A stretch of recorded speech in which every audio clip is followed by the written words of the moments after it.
la vie qui découle de l'union avec Christ, bien sûr, une vie scellée, guidée par le Saint-Esprit. La vie qui découle de l'union avec Christ. Une vie scellée, guidée par le Saint-Esprit. Quand on parle de la vie, il faut remarquer déjà qu'il y a différentes sortes de vie. Il y a la vie animale, il y a la vie végétale, il y a la vie humaine. Alors, de quelle sorte de vie s'agit-il? Ce qu'il faut commencer par comprendre, c'est que ni la vie animale, ni la vie végétale, et ni la vie humaine elle-même ne peut être scellée et conduite par le Saint-Esprit. Vous voyez, les végétaux sont à côté de nous. Si c'était des arbres fruitiers, vous allez voir en sa période, le manguier va donner. Si on met une poule ici, vous allez voir que sa réaction sera différente de celle d'une chèvre, d'un bœuf.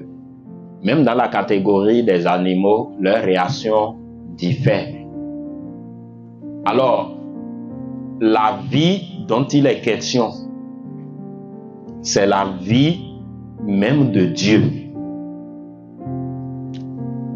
Pourquoi, premièrement, il faut que nous parlions de la vie et de l'union là? L'union avec Christ. Parce que si quelqu'un n'est pas uni à Christ, il ne peut pas être conduit par le Saint-Esprit. Le Saint-Esprit ne conduit pas les animaux. Le Saint-Esprit ne conduit pas les végétaux.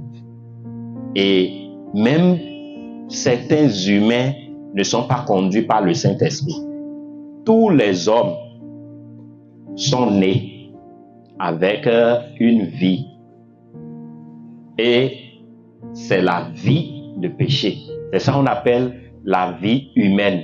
La vie qu'on a héritée de Adam et de Ève après leur chute. Au départ, Dieu les a créés avec une vie, sa propre vie, qu'on appelle la vie éternelle, la vie de Dieu.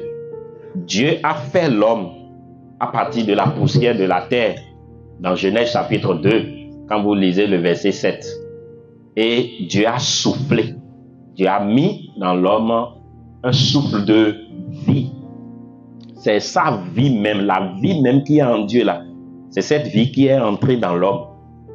Et l'homme était à l'image et selon la ressemblance de Dieu. Tant que la vie n'était pas dans l'homme, il n'est pas à l'image de Dieu. Donc, à l'image de Dieu, ce n'est pas du point de vue physique, puisque Dieu a pris la poussière. Et Dieu n'est pas physique, Dieu n'est pas poussière. Dieu a formé un corps à l'homme et Dieu a mis sa vie dans l'homme. La vie de Dieu. Donc, nous sommes en train de parler de la vie de Dieu. Et donc, cette vie-là, Dieu a mis cette vie dans Adam qu'il a créé. Et Adam était dans un corps, mais il était à l'image et selon la ressemblance de Dieu.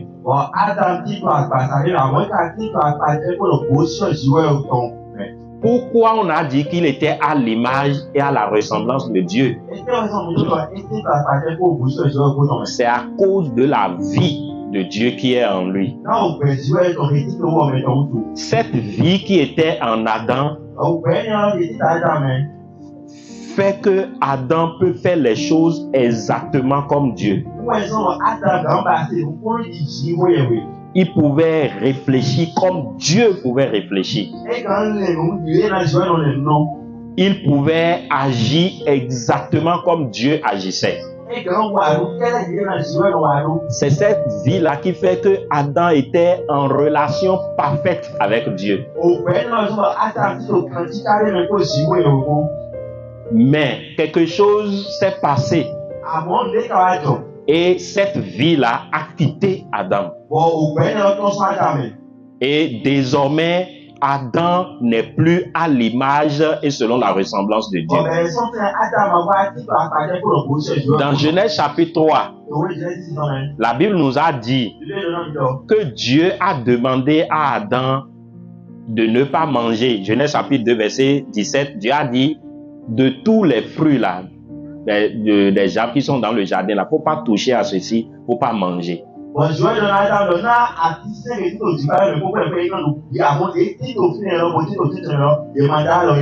Et Adam n'a pas fait attention et il a mangé.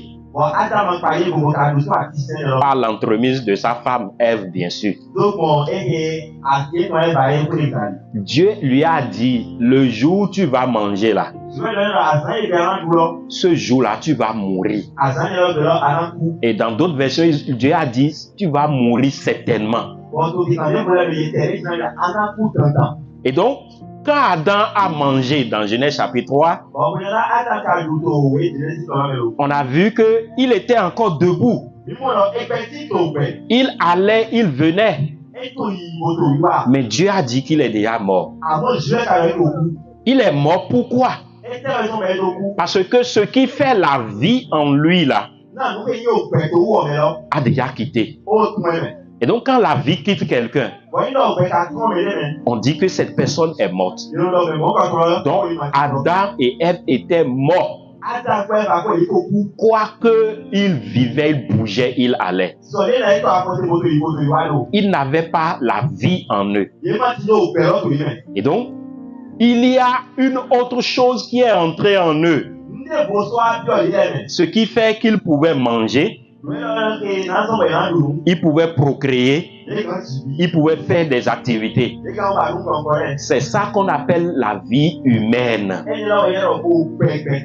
C'est ça même Adam a dit dans Genèse chapitre 3 verset 20 là. La Bible nous a rappelé que désormais Ève est devenue la mère de tous les humains. C'est-à-dire une autre vie est entrée en elle.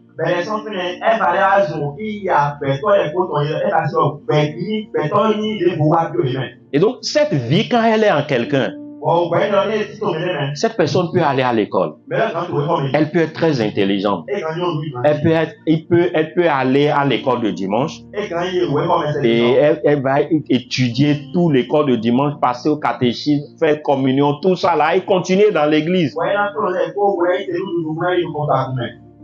Cette personne n'a pas la vie de Dieu. Et je veux te dire, tous ceux qui sont nés d'un père et d'une mère là,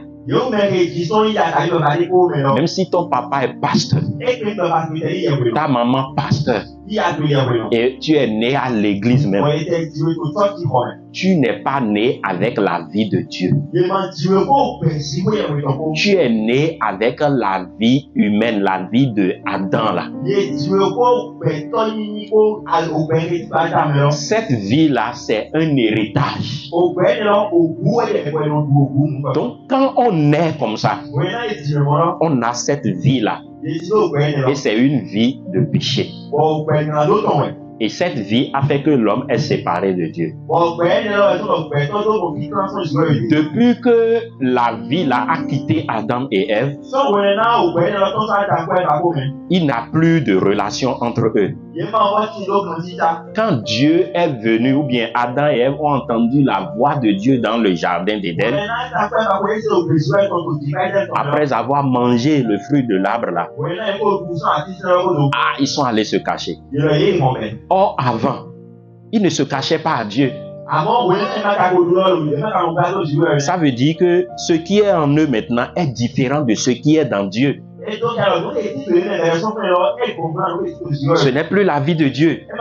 Lorsque c'était la vie de Dieu, quand Dieu venait, il ne fuyait pas. Il tenait bonne compagnie avec Dieu. Mais après avoir mangé le fruit, ils ont fui. Et quand Dieu a dit, où es-tu, Adam? Dans Genèse chapitre 3, à partir de verset 8, 9 à 10, il dit, ah, j'ai entendu ta voix. Ah, et j'ai eu peur. Et je suis allé me cacher. Ah, et Dieu dit, mais qui t'a dit que tu es nu là? As-tu mangé le fruit? Parce que Dieu lui avait dit, Genèse 2, verset 17 là, le jour où vous allez manger là, vous allez mourir. Et la mort est intervenue. La mort là, c'est la séparation avec la vie de Dieu. Donc, bien aimé dans le Seigneur, tu peux vivre, tu peux exister, tu peux travailler, tu peux être intelligent, tu peux avoir beaucoup d'argent, tu peux voyager partout sans avoir la vie de Dieu, sans avoir une communion avec Dieu. Donc ne te trompe pas parce que tu es brillant à l'école, parce que tu connais tous les versets bibliques. Quand on dit génie biblique, c'est toi qui es premier. Ce n'est pas un gage que tu as la vie de Dieu.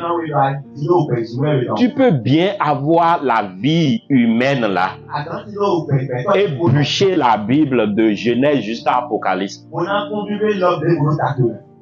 Alléluia. Est-ce que quelqu'un est en train de suivre le Seigneur ce matin? Et donc, quand on parle de la vie qui découle de l'union, on ne parle pas de la vie humaine naturelle là. On ne parle pas de la vie de péché dans laquelle nous sommes nés là. Cette vie nous a séparés de Dieu. Alléluia. Et donc, la vie qui découle de l'union, c'est la vie que l'homme reçoit lorsqu'il revient à Dieu.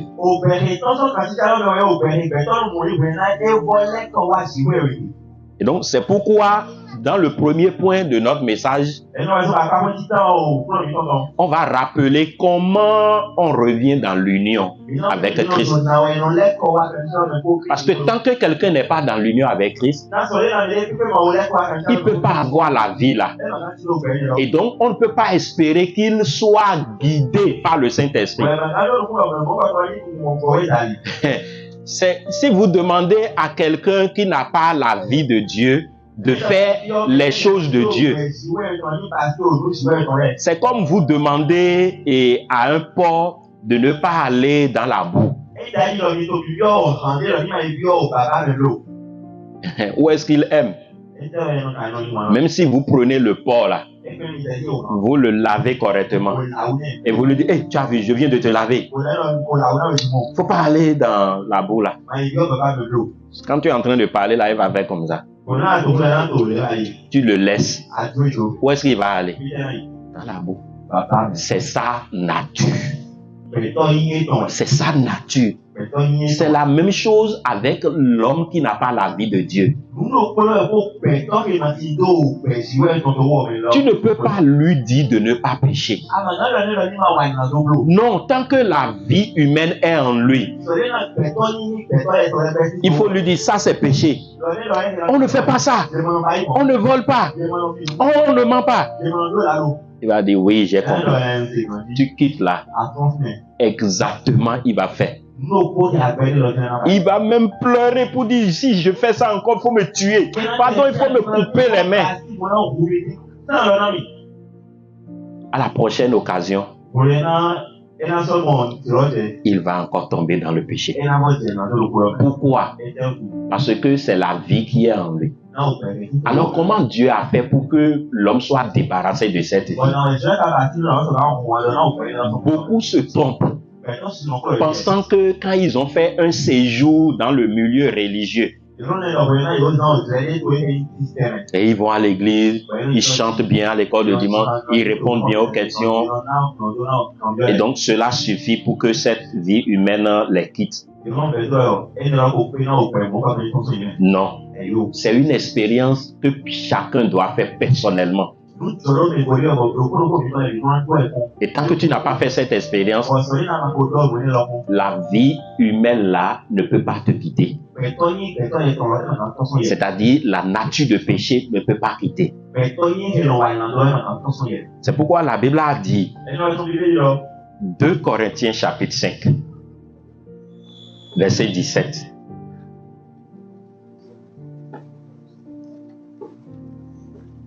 « 2 Corinthiens, chapitre 5, verset 17. »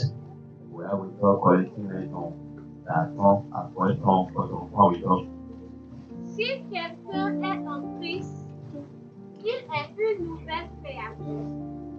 Les choses anciennes sont passées. Voici, toutes choses sont devenues nouvelles. Donc, si quelqu'un est en Christ, donc si tu n'es pas venu en Christ, ouais, la Bible n'a pas dit si quelqu'un est à l'église. La Bible n'a pas dit si quelqu'un est à l'école de dimanche de Bethanie. Ou bien si quelqu'un est dans l'école de dimanche de Galilée. Ou bien l'école de dimanche de Banikani. La Bible a dit si quelqu'un est en Christ,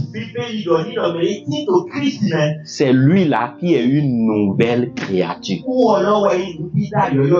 C'est la nouvelle créature là qui a la vie de Dieu. Si tu n'es pas une nouvelle créature, si on ne t'a pas créé de nouveau, ou bien si tu n'es pas né de nouveau, tu n'as pas la vie de Dieu. Tu es ancienne créature. L'ancienne créature, c'est celle qui a hérité le péché de Adam. Donc, si quelqu'un est en Christ, dans une autre version française, on dit si quelqu'un entre dans une union avec le Christ, il devient une nouvelle créature. Ce qui est ancien là est passé. Et on dit ce qui est là maintenant est nouveau. Donc c'est une expérience que chacun a avec le Seigneur. Tant que tu n'as pas expérimenté cette nouvelle nature-là, tu n'es pas en Christ. Et donc, l'Esprit de Dieu n'est pas en toi. Et donc, si l'Esprit de Dieu n'est pas en toi, il ne peut pas te conduire. Alléluia. Donc, la nouvelle naissance, quand on expérimente cette nouvelle naissance, c'est alors que la vie ancienne part. Et la vie nouvelle, la vie de Dieu même vient en toi. Donc, du point de vue spirituel, tu es une nouvelle personne. On a dit, les choses anciennes sont passées. Et donc, toutes choses sont devenues nouvelles. Alléluia. Donc, la Bible nous dit, lisons Jean chapitre 1. On va lire les versets 12 à 13.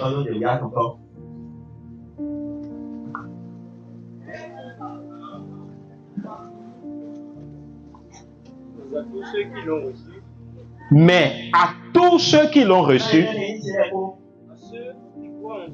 à ceux qui croient en son nom,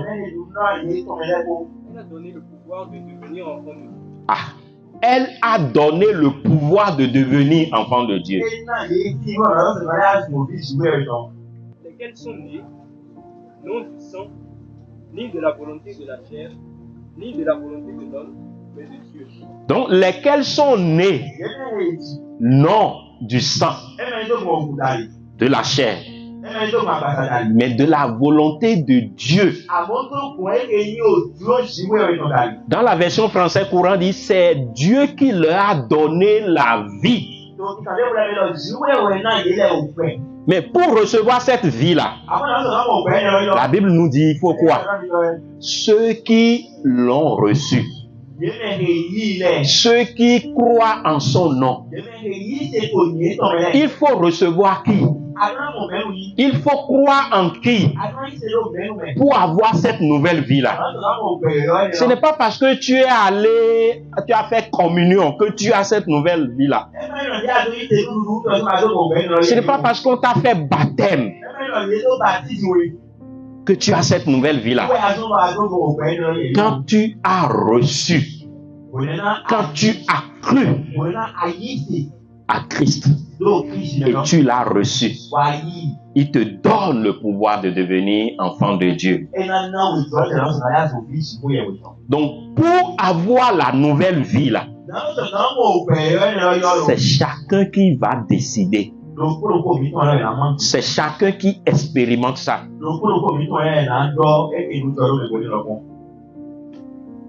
Dis à celui qui est à côté de toi, as-tu compris?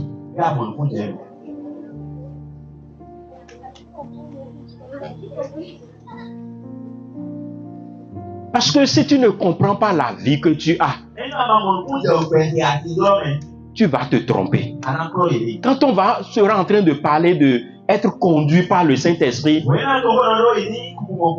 mais toi, ce serait comme un rêve pour toi. Parce que le Saint-Esprit ne peut pas venir conduire quelqu'un qui n'a pas la nouvelle vie.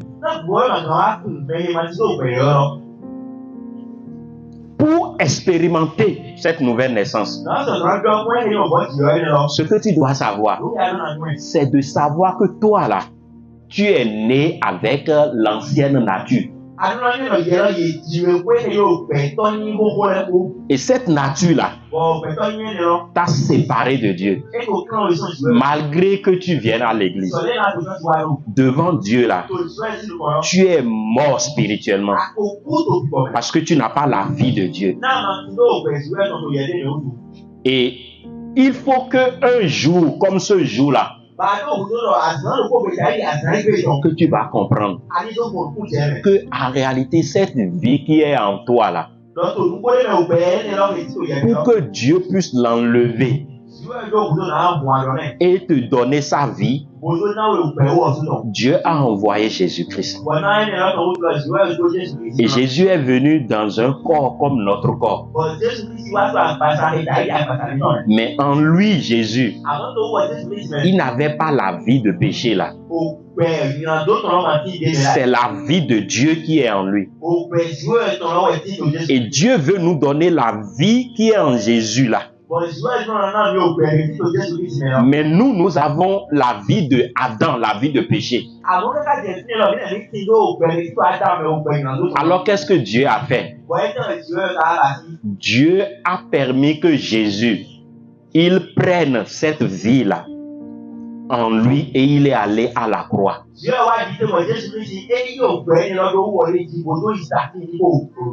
2 Corinthiens chapitre 5 verset 21.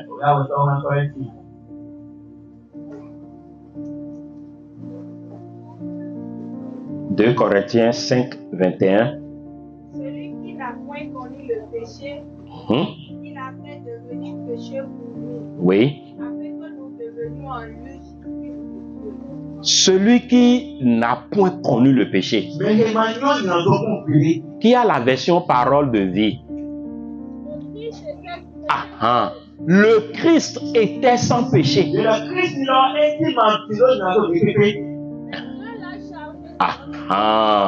Dieu l'a chargé de notre péché.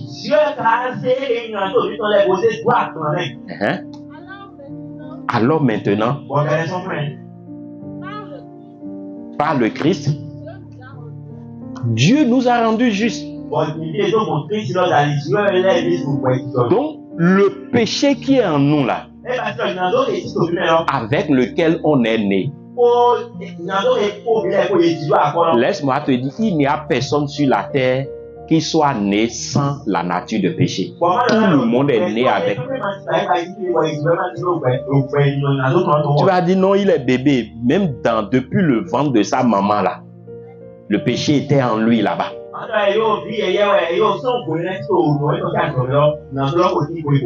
Voilà, on va lire ça. Psaume 51. Allons voir ça. Parce que tu vas dire, quand tu sors d'ici, pour dire, ah, quelqu'un est venu dire, moi je suis bébé et j'ai déjà péché. Qu'est-ce que j'ai fait pour avoir péché là?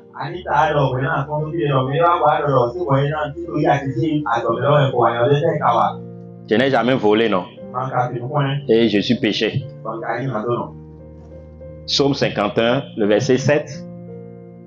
Voici, je suis né dans l'iniquité. Je suis né dans l'iniquité. Ma mère m'a conçu dans le péché. Quand tu étais encore bébé là-bas, et c'est dit, tu n'es pas sorti encore. Hein. La Bible a dit que tu es conçu. C'est-à-dire, on t'a formé dans le péché là-bas. Voilà. Et tu es sorti avec ça. C'est pourquoi, même si on ne t'a pas appris à mentir, à 2 ans, 3 ans, tu as commencé par mentir, par voler poisson.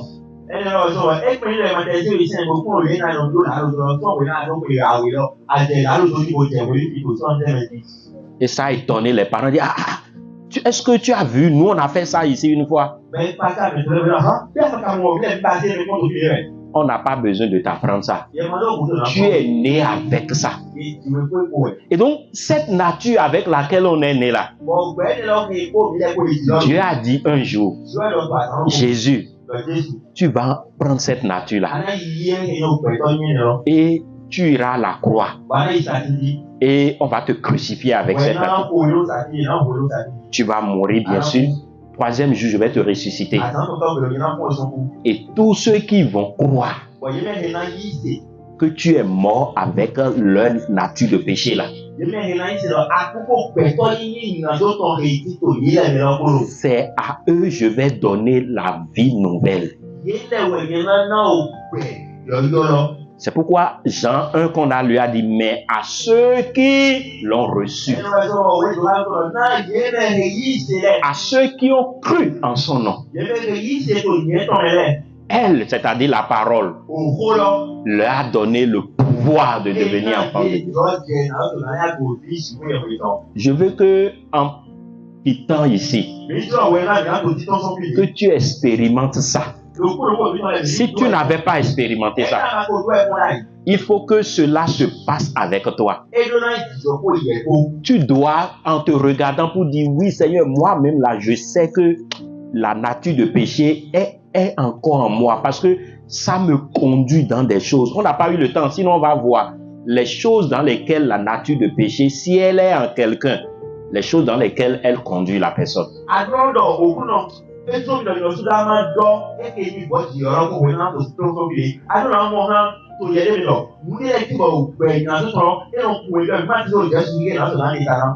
Mais il faut que toi-même, en te voyant, regarde comment tu vis.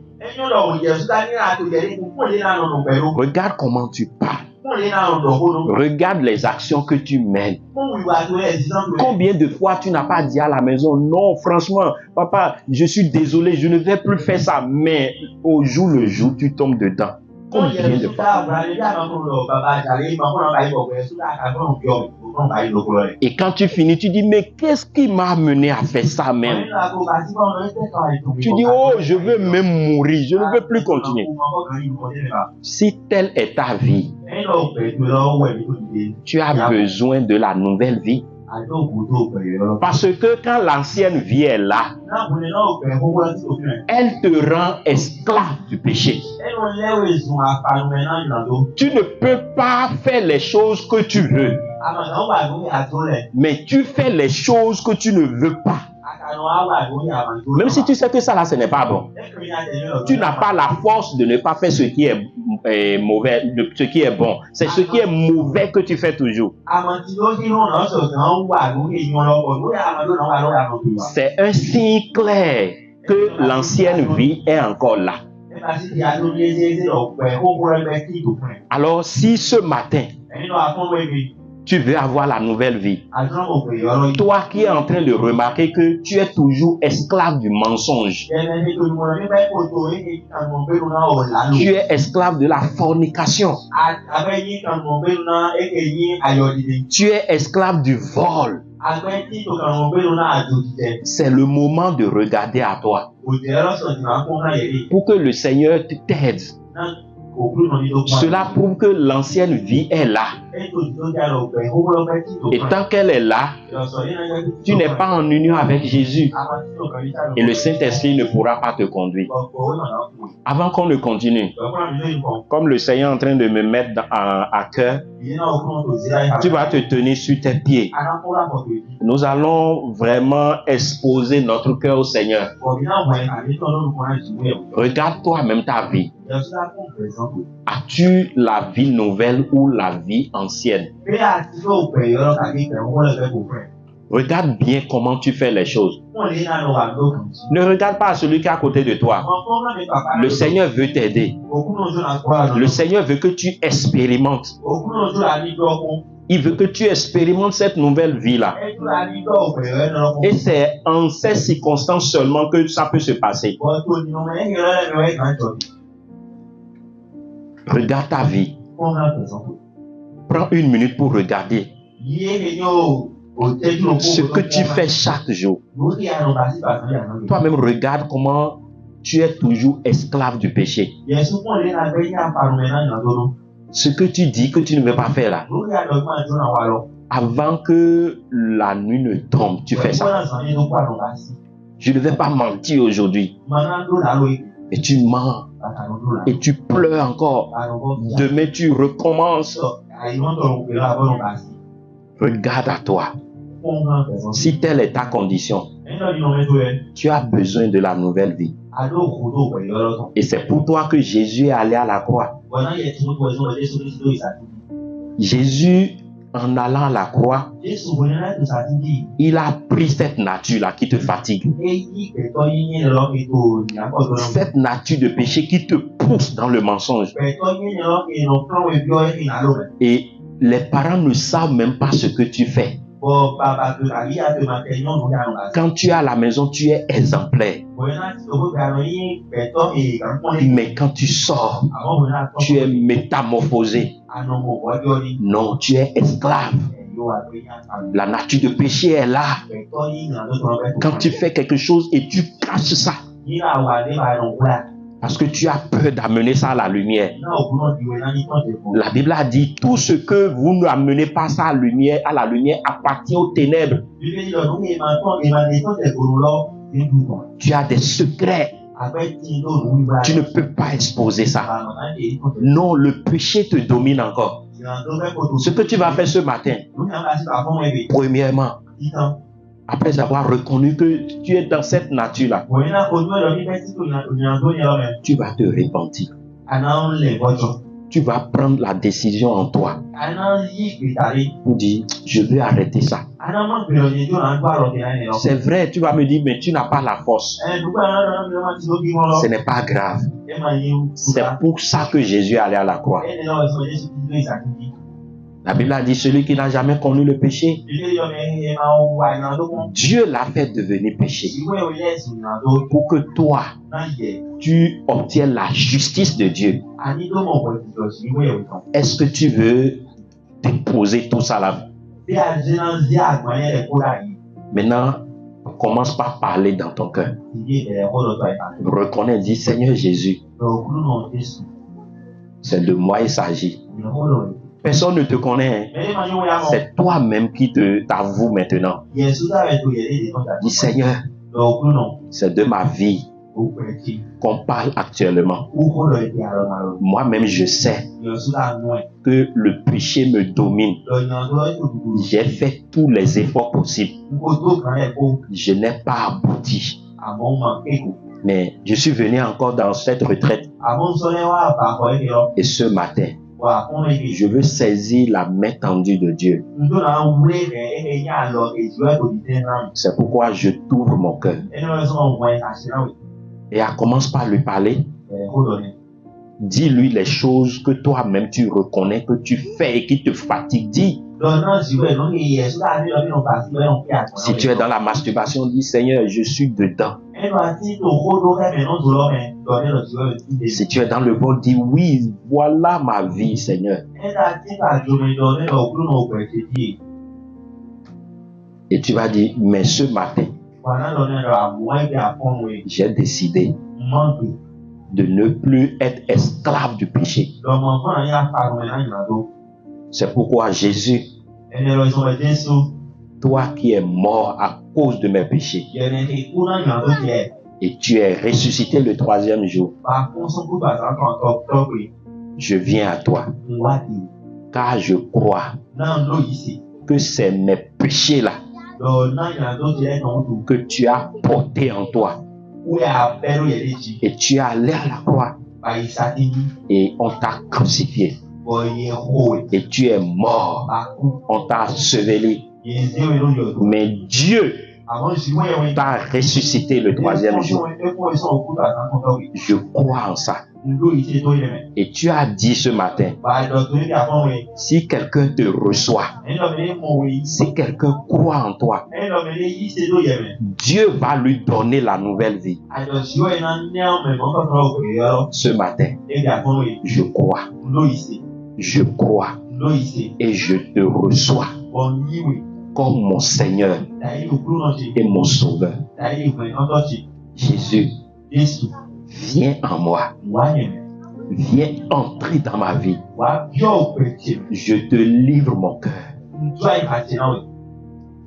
Déloge cette nature-là. Tu étais mort avec cette nature. C'est maintenant que moi je crois. Et je réalise cela. Que ce n'est plus en moi.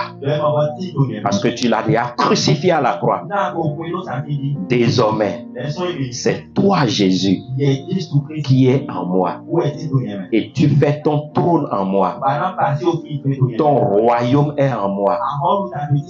Désormais, conduis ma vie, remplis ma vie. Saint-Esprit, toi qui transformes les cœurs, alors transforme mon cœur maintenant. Que ce cœur de pierre part maintenant. Et que le cœur de chair prenne place. Merci, Papa. Oh, merci parce que tu l'as fait. Au nom de Jésus, je t'ai prié. Amen. Si tu as fait ça de manière consciente et vraie, sache que l'ancienne vie est partie. Et tu ne vas pas oublier que tu es devenu une nouvelle créature. Tu peux t'asseoir, on va continuer. Alléluia. Amen. Gloire à Jésus. Alléluia. Je veux voir les mains. Façon dont tout le monde est courbé dans cette rangée-là. Qu'est-ce qui se passe? C'est la fraîcheur ou bien c'est l'autre affaire là? Et on est seulement à 10 heures. Et en principe, on ne doit pas être comme ça. On a encore de l'énergie. Le matin, on est frais, n'est-ce pas? Dis, Seigneur, tu es ma force. Dis, Seigneur, tu es ma force. Seigneur, tu es ma force. Alors, tiens-moi. Gloire à Jésus. Alléluia. Donc, quand on expérimente la nouvelle naissance, c'est alors que l'Esprit de Dieu est en toi. Romains chapitre 8, verset 9. Allons-y.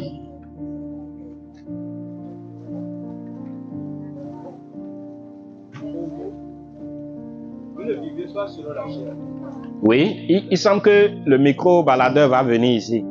Ça marche?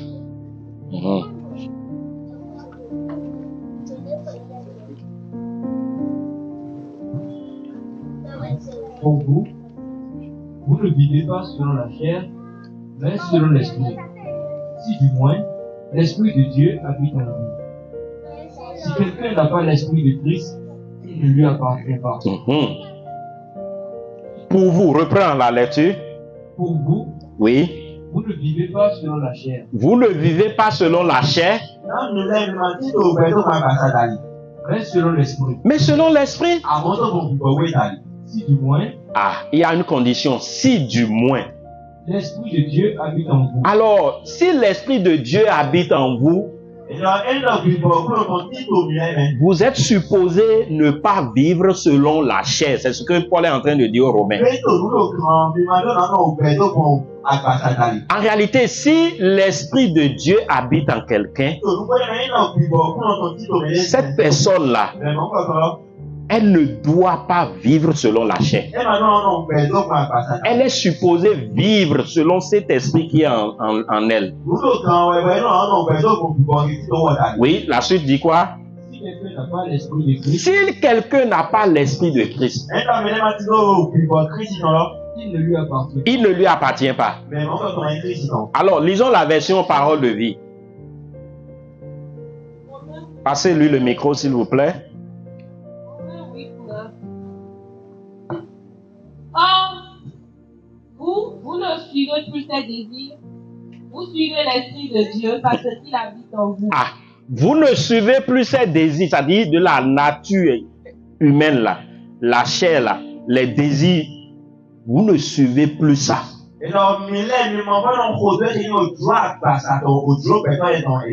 Vous devez suivre en réalité l'esprit. Oui. Si quelqu'un n'a pas l'esprit du Christ, il n'appartient pas au Christ. Donc, si quelqu'un n'a pas l'esprit de Christ, il n'appartient pas au Christ. C'est pourquoi tout à l'heure, j'ai fait arrêter le message pour qu'on expérimente. Tant que tu n'as pas Christ là, son esprit ne peut pas être en toi.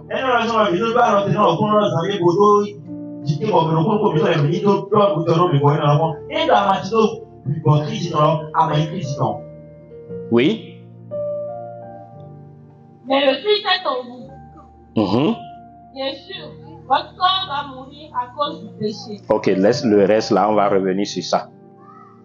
Mais le Christ est en vous. Cela voudra dire quoi? Si le Christ est en quelqu'un, ça veut dire que son esprit est en cette personne.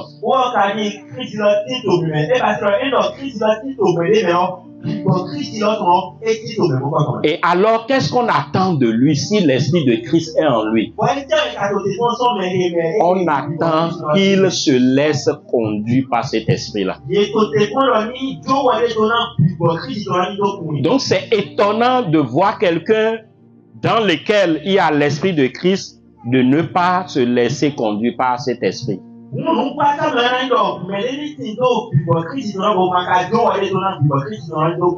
Cela veut dire que, en principe, quand on a reçu la nouvelle vie, on doit se laisser conduire par l'esprit de Christ qui est en nous.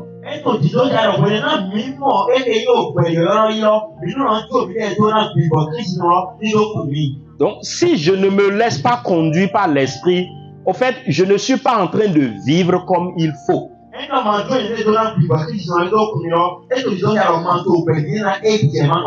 Alors, vous pouvez me demander, mais si l'esprit est en moi, en principe, c'est de façon automatique, il doit me conduire. Non.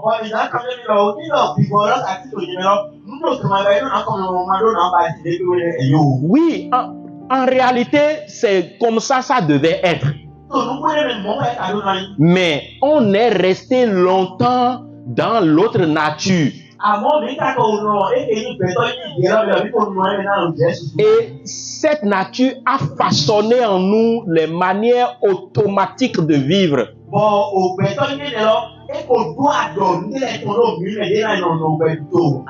Vous voyez, quand cette nature était en nous, quand quelqu'un te dit impoli, de manière systématique, toi-même tu lui dis imbécile, dis toi-même là, tu es insensé, ta maman, et tu lui ramasses tout en même temps, tu mets là. Ça c'est l'autre nature là. Pourquoi tu fais ça? C'est comme ça que tu devais faire. Parce que c'est comme ça cette nature-là réagit. Mais maintenant, Paul est en train de dire aux Romains, il dit, en principe, ça ne doit plus continuer à être comme ça. Parce que l'Esprit de Christ est en vous. Alors, vous êtes censés vous laisser conduire par cet esprit-là. Alléluia. Amen. Donc, je vais responsabiliser chacun pour son voisin. Celui qui est à côté de toi là, je te le confie. C'est une âme qu'on t'a confiée. Si elle dort, on va te demander compte. Est-ce qu'on est d'accord pour le contrat? Chavi, lui là par exemple. Mais à qui on va demander compte pour lui maintenant? Ben, celui à qui on va demander lui-même là est en train de partir. Ah. Mon ami, lève-toi. Voilà. Le contrat là, c'est bon, hein? Devant Dieu, devant les hommes. Si quelqu'un dort, c'est à toi on va demander compte. Donc, aime vraiment ton ami, ton camarade, il faut l'aimer. Parce que nous n'avons pas assez de temps. Alors, donc nous sommes en train de voir que, mais en principe, de façon naturelle, on a appris à vivre selon les réactions de notre ancienne nature.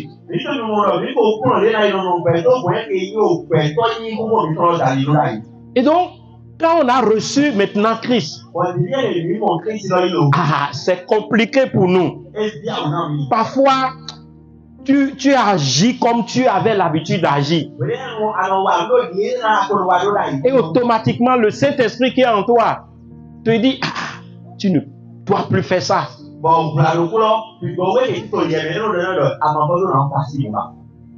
C'est lui que tu devais laisser maintenant, le Saint-Esprit qui est en toi, qui doit te conduire. Si tu ne sais pas, tu vas toujours continuer à agir comme tu agissais. Malgré que la vie nouvelle est en toi et que le Saint-Esprit est en toi. C'est pourquoi ce matin, le Seigneur est en train de nous aider. Que nous devons comprendre que dans l'union avec Jésus là, notre vie doit être guidée par le Saint-Esprit. C'est que si ta vie n'est pas guidée par le Saint-Esprit, tu n'es pas en train de vivre la vie de Dieu. C'est comme un poisson qu'on a extrait de l'eau. Comment il se retrouve? Triste. Mettez-le, remettez-le dans l'eau. Qu'est-ce que vous voyez? Il commence par nager. C'est-à-dire son milieu naturel, la condition qui lui permet de vivre là, c'est dans l'eau. C'est la même chose pour celui qui est né de nouveau. Si tu as expérimenté la nouvelle naissance, c'est quand le Saint-Esprit te conduit que ta vie là est normale. Si tu laisses la chair te conduire, en fait, ce n'est pas ta vie que tu viens de vivre. Tu viens de vivre une autre vie. Et là, Dieu n'est pas d'accord. Parce que Dieu a fait ce qu'il a fait pour que le Saint-Esprit puisse être en toi et te conduire. Alléluia. Est-ce qu'on comprend, les amis?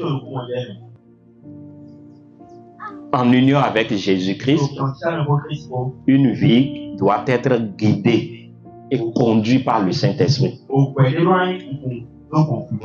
Ce qu'on oublie souvent, c'est ce que la Bible nous a dit dans Galates. Galates chapitre 2. Lisons le verset 20.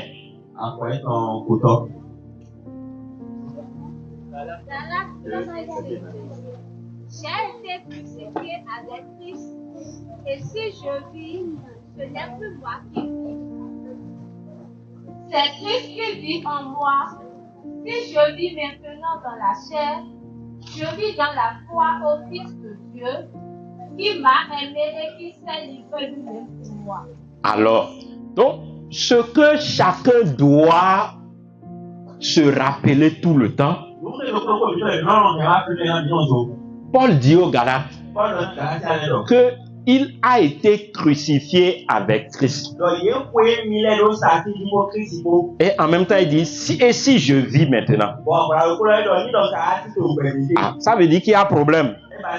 Quand on m'a crucifié, en réalité, quand on m'a crucifié, c'est fini. Mais de qui il parle? Qui est-ce qu'on a crucifié? La nature qui était en moi là, qui m'amène à voler, qui m'amène à tricher, qui m'amène à mentir là. Je dois savoir que cette nature-là a été crucifiée avec Christ. Et maintenant, si moi je vis maintenant, celui qui est en moi maintenant et qui bouge, qui fait les choses là, c'est Christ. Alléluia. C'est ça qui change la donne. Quand j'arrive à réaliser que si je vis maintenant, la vie que je vis maintenant, ce n'est pas l'ancienne vie. Alors si j'ai cette conscience de moi-même et que quelqu'un vient m'insulter, qu'est-ce que je dois faire? C'est une question, oui? Je dois me taire. Avant, puisque c'est moi qui vivais dans cette carapace-là, quand quelqu'un m'insultait, je l'insulte 5 fois.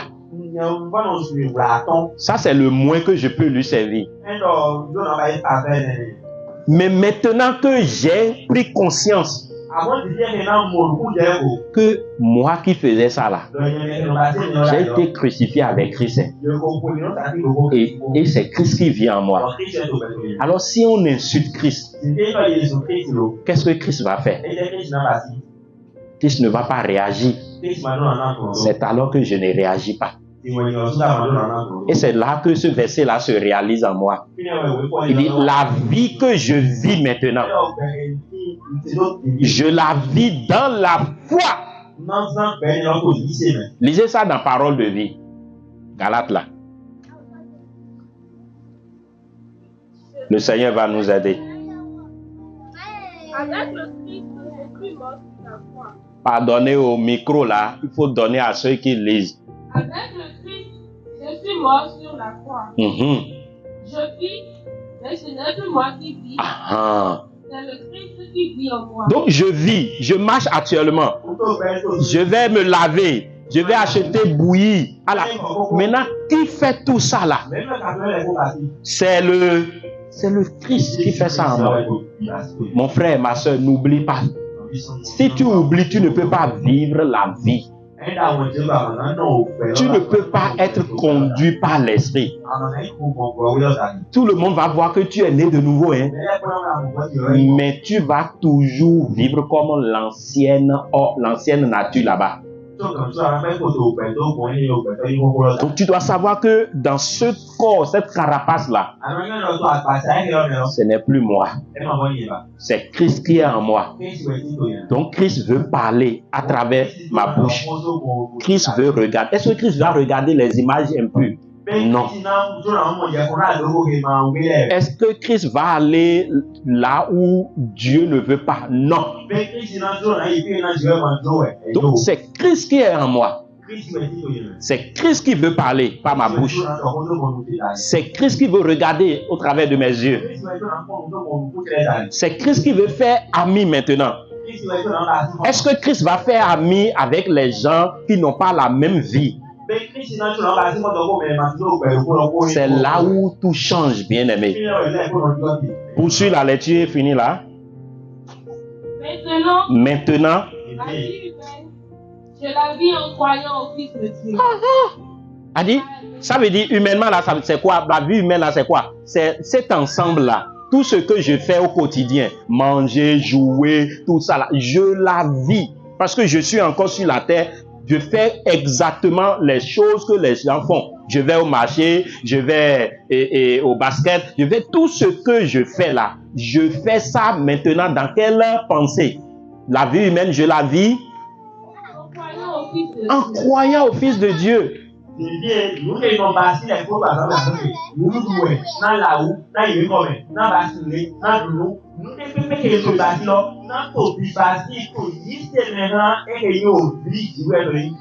Donc, si je veux parler à mon camarade, oh, je prends conscience que par la foi, Christ est en moi. Avant, je criais sur lui.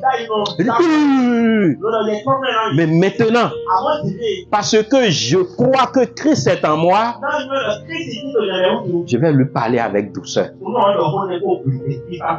Parce que quand Christ était sur la terre, il n'avait pas crié sur les gens. Il n'avait pas méprisé les gens.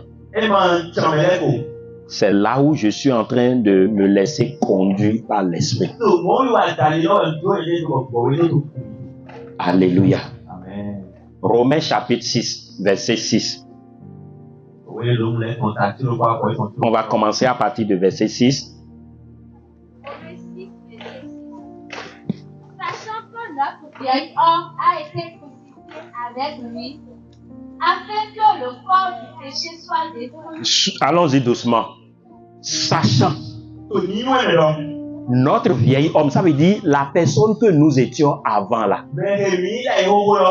La nature avec laquelle on est né, qui vole, qui ment, qui fait toutes sortes de désordres là, cette nature-là, c'est crucifié.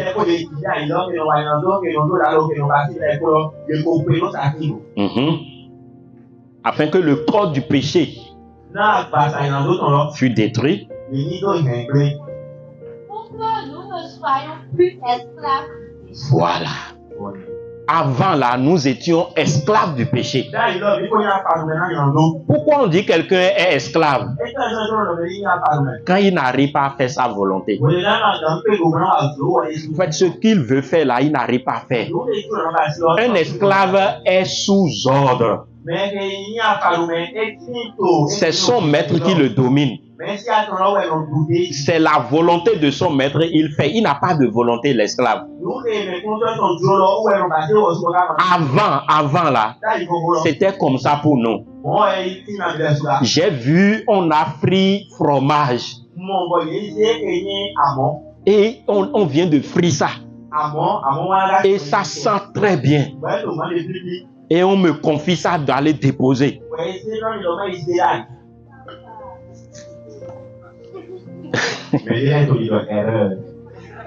Voilà. Comment on peut confier poisson au chat? Ça c'est erreur.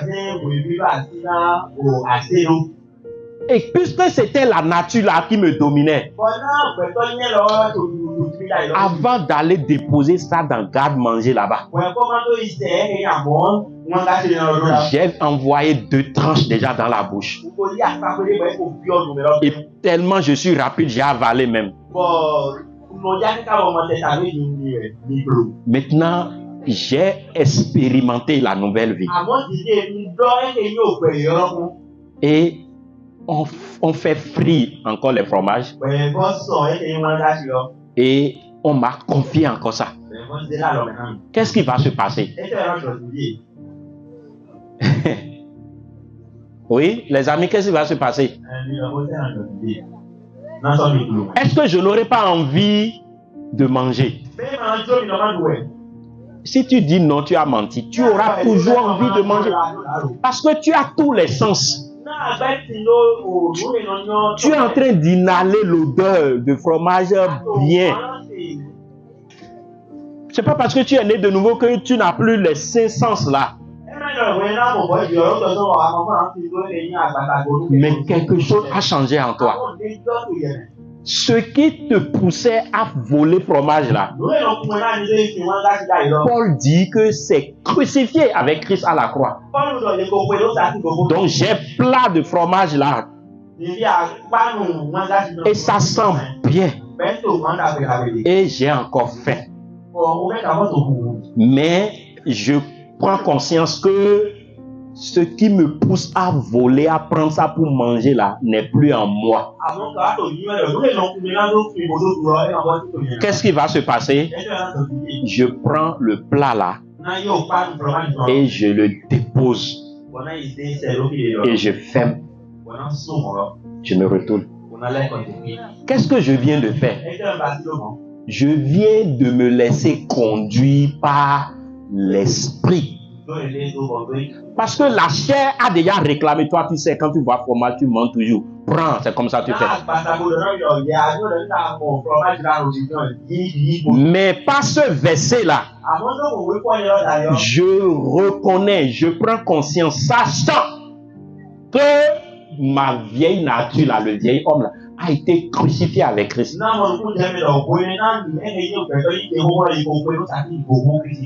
Je ne suis plus esclave du péché. Il dit, afin que le corps du péché fût détruit. Ça veut dire que la manière dont ce corps fonctionnait là, il ne peut plus fonctionner comme ça.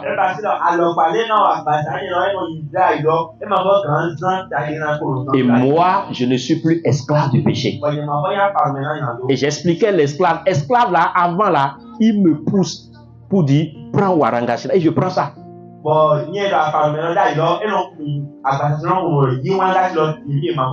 Parfois, je prenais un peu, papa me trouve.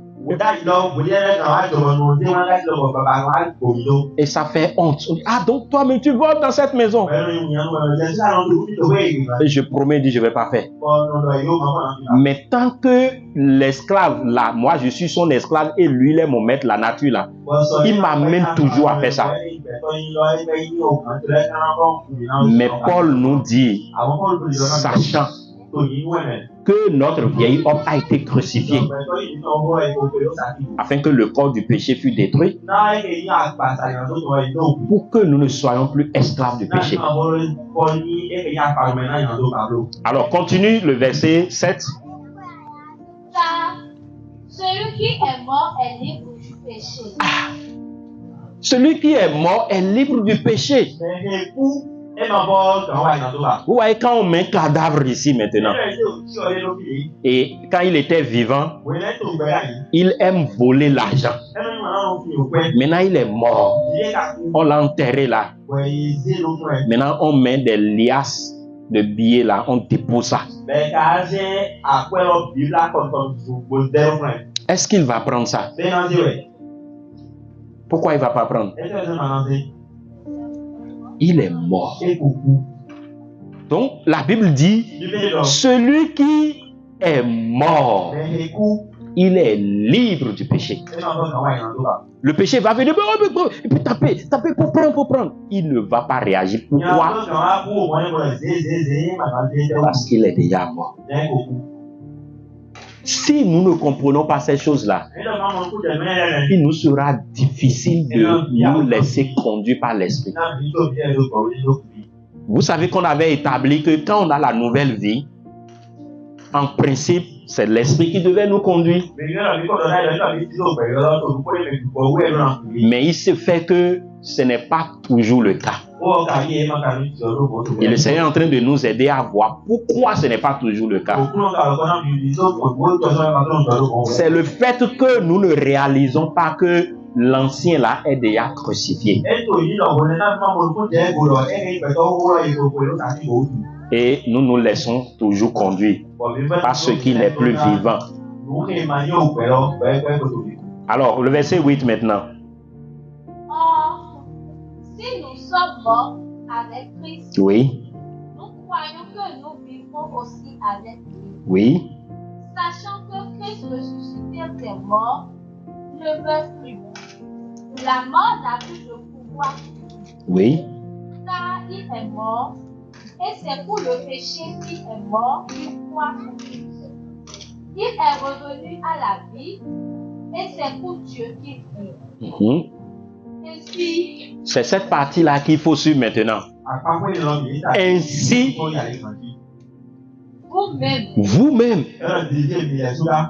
regardez-vous comme mort au péché, et comme vivant pour Dieu en Jésus-Christ. donc si je veux vivre la vie en me laissant conduire par le Saint-Esprit, comment je dois me voir? Reprends ainsi là. Ainsi, Oui, vous-même, vous-même. regardez-vous comme mort au péché, Alors, si je suis devant péché, je me regarde comment? Je suis devant la tentation de voler. La Bible me dit comment je dois me comporter. Je me regarde comment? Comme un mort. Tout à l'heure, on a dit quand on met un mort là, s'il aime boire, et au moment où il était vivant, s'il est mort maintenant, même si on envoie des casiers de billets et qu'on lui demande lève-toi et bois, est-ce qu'il pourra boire? Donc la Bible me dit c'est comme ça moi-même je dois me regarder. Si je suis né de nouveau et si je veux me laisser conduire par l'esprit devant une tentation, devant le péché, je dois me regarder comme mort. Mort pour le péché, mais vivant pour Dieu. Ça veut dire quoi? Ça veut dire que là, c'est ce que Jésus devait faire que je dois faire. C'est ce qui est expliqué par vivant pour le péché. Donc si je vis pour Dieu, si je vis pour Dieu du moins, ça veut dire que devant le péché là, je vais réagir comme Jésus doit réagir. Alors je suis conduit par l'esprit. Continue. vivons pour Dieu en Jésus-Christ. Verset 12. Que le péché ne règne donc point dans votre corps mortel et n'obéissez pas à ses convoitises. Donc le péché ne règne pas, on dit qu'il ne règne pas. Avant il était en moi.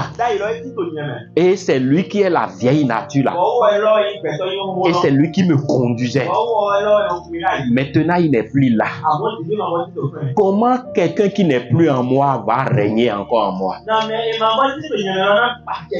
Donc je ne dois plus céder à ça. Donc que le péché ne règne plus. Point. Même il dit ne règne point dans votre corps. Et ne faites plus quoi? N'obéissez pas à ces convoitises.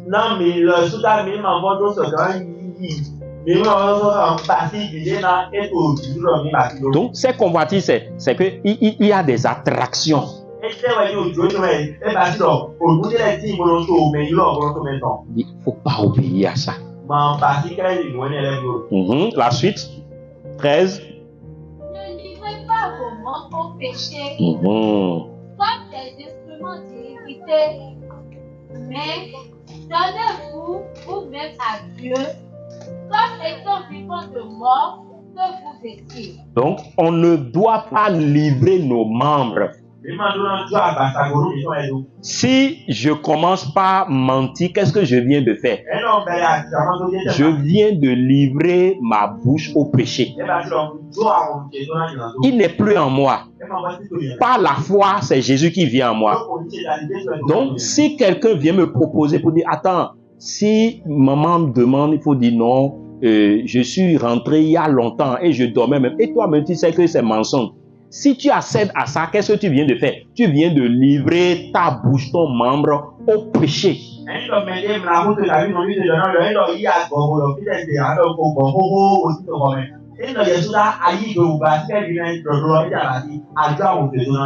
Bible dit, il ne faut pas livrer. Le péché n'est plus en toi si tu as cru en Jésus. Mais il peut venir solliciter, emprunter les membres, tes membres. Il va emprunter tes yeux, il va emprunter ta bouche, il va emprunter ta main.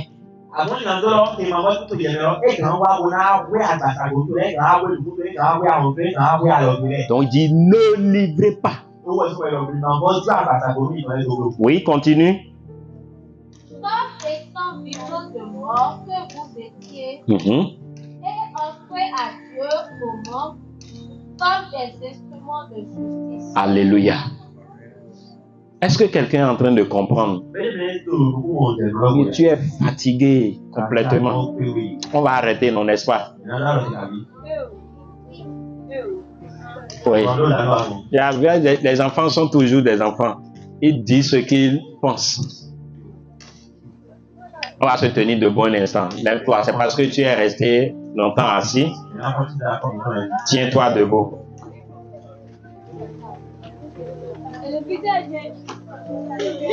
Ah, il faut bouger un peu. Bouge un peu, bouge un peu. Bouge. Voilà. Voilà. C'est pour chasser un peu le sommeil.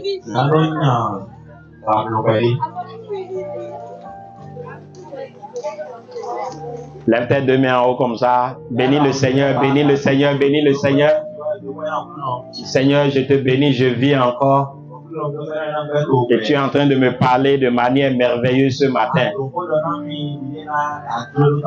Alléluia. Maintenant, tu peux t'asseoir dans sa présence.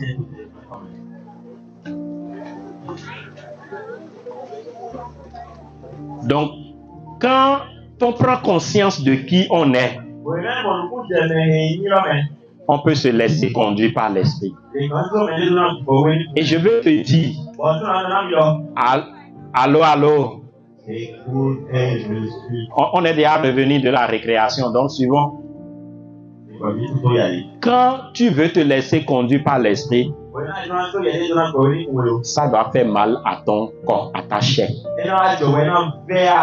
Parce que les deux là, ils ne sont pas des amis.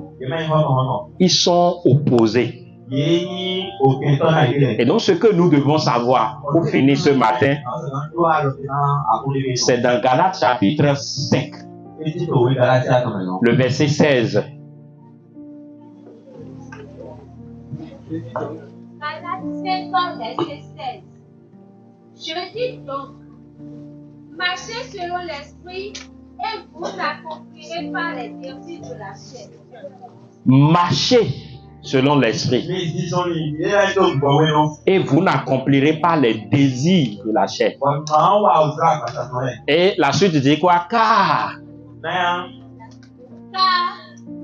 chair a des désirs contraires à ceux de l'esprit et l'esprit en a le contraire à ceux de la chair. Oui, ils sont opposés. Afin que vous ne fassiez point ce que vous voulez. Donc, celui qui veut se laisser conduire par l'esprit, il ne fait pas les choses qui plaisent à sa chair. Un exemple. Tu es assis là. Qu'est-ce que ta chair veut? Dis-moi la vérité.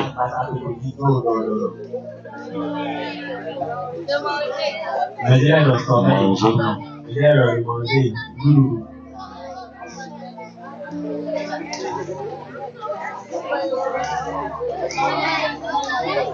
Il y a quelqu'un qui a demandé à sa chair, qu'est-ce que tu veux? Et c'est normal. Voyez, la chair, ces désirs-là sont toujours contraires à ceux de l'esprit. Tu es habitué assis là, ton esprit veut ce message-là. Tout ce qu'on est en train de dire là, ton esprit aime ça. Ça c'est vrai. Mais ta chair est en train de dire, en principe, l'homme a déjà bu un bol de bouillie bien chaud ce matin-là.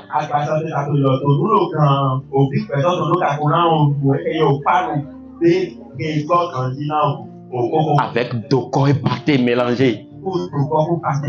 Et à midi là, on est en train de voir Wanché. Et puis,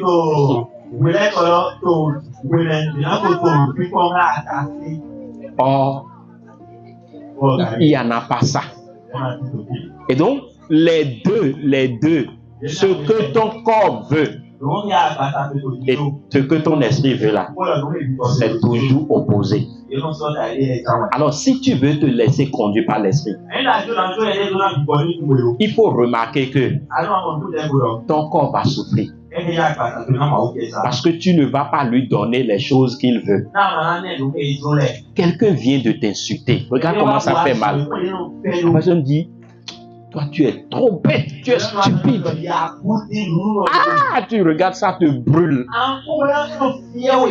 Maintenant, l'esprit te dit, dis-lui, tu es béni. Ça c'est grave.